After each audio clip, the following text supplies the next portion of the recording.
बदनसीब बाप। एक शादीशुदा जोड़ा अपने सेकंड हनीमून मनाने के लिए किसी क्रूज टूर पर गए। इस दौरान वे अपने बच्चों को घर पर ही छोड़ गए थे। बदनसीबी से खराब और बहुत ही तूफानी मौसम के कारण क्रूज शिप डूबने लगी।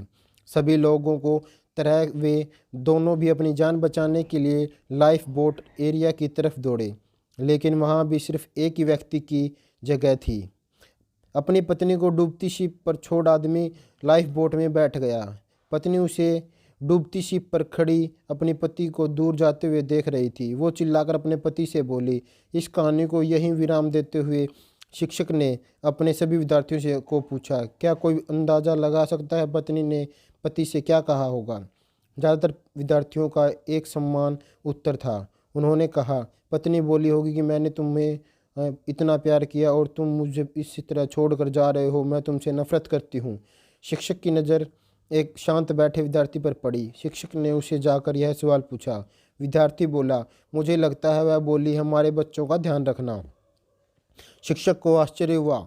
उन्होंने विद्यार्थी से पूछा, क्या तुम्हें यह कहानी पहले भी सुनी है? विद्यार्थी ने सर हिलाया और बोला, नहीं, लेकिन बीमारी की वजह से दम तोड़ते हुए मेरी माँ ने यही शब्द आखिरी में मेरे पिता से कहे थे।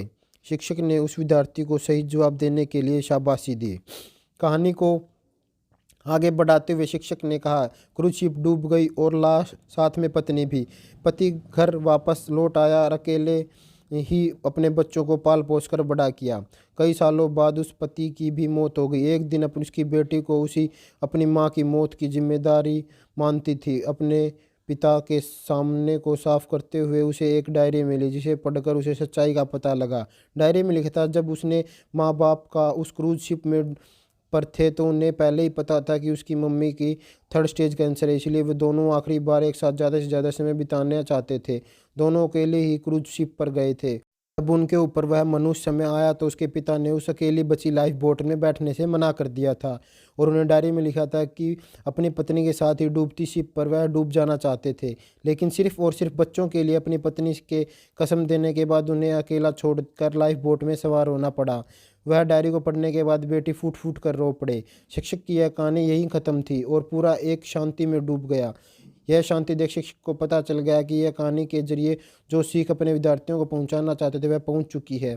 इस दुनिया में अच्छे और बुरे हर तरह के लोग हैं, लेकिन कभी कभी परिस्थितियां ऐसी विकट हो जाती हैं कि आप बुरे या अच्छे का फैसला नहीं कर पाते। धन्यवाद।